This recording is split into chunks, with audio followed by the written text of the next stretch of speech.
हादराव कर'नानि गाग्लोबनाया गोख्रै बांदों।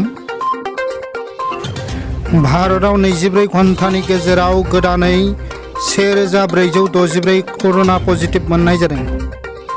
24 घन्टायाव 129 सुबुङा जिउ गोमानो गोनां जाबाय। भारताव दासिम कर'नाजों गाग्लोबजानाय सुबुं अनजिमाया 10,815।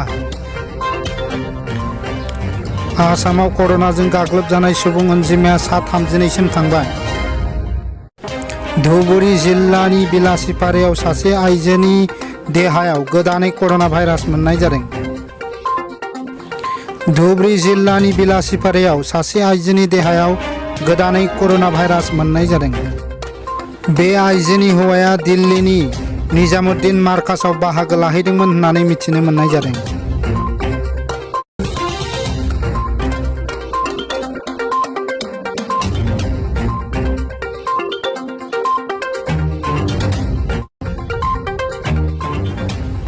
बे आइजोनि हौवाया दिल्लीनि निजामुद्दीन मार्कासाव बाहागो लाहैदोंमोन होननानै मिथिनो मोननाय जादों।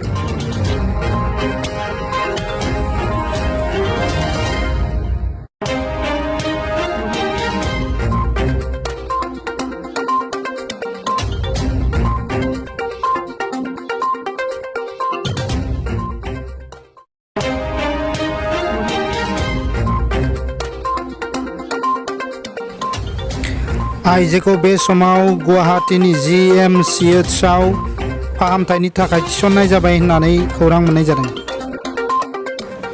आइजोखौ बे समाव गुवाहाटी GMCHआव फाहामथायनि थाखाय दैथायहरनाय जाबाय।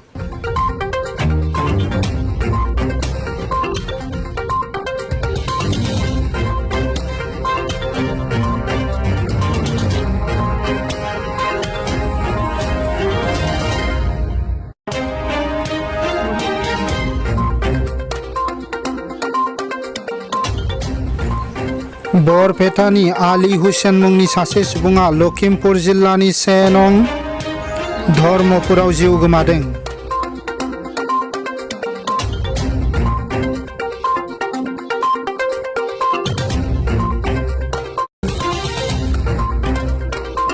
धोरोमनि खामानि लानानै लखिमपुर थांदोंमोन। बरपेटानि मोनसे दोलोआ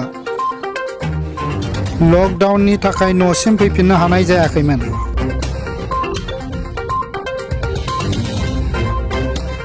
बिथांमोननि हान्जाखौ लकडाउननि समाव हम क्वारेन्टाइनआव दंमोन होननानै मिथिनो मोननाय जादों।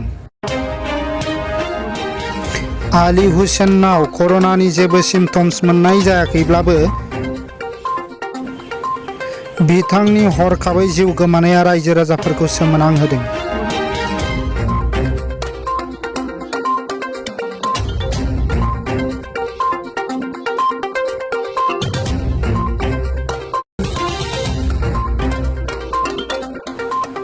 मेघालयआव दिनै गिबियै कर'नाजों जिउ गोमानांदों। बेटानि हस्पिटालाव 59 बोसोर बैसोनि देहा फाहामगिरिया कर'नाजों गाग्लोबजानानै जिउ गोमायो। बे समाव बेटानि हस्पिटालखौ सिल खालामनाय जायो। लोगोसे हस्पिटालनि गासै देहा फाहामगिरिफोरखौ क्वारेन्टाइनआव लाखिनाय जाबाय।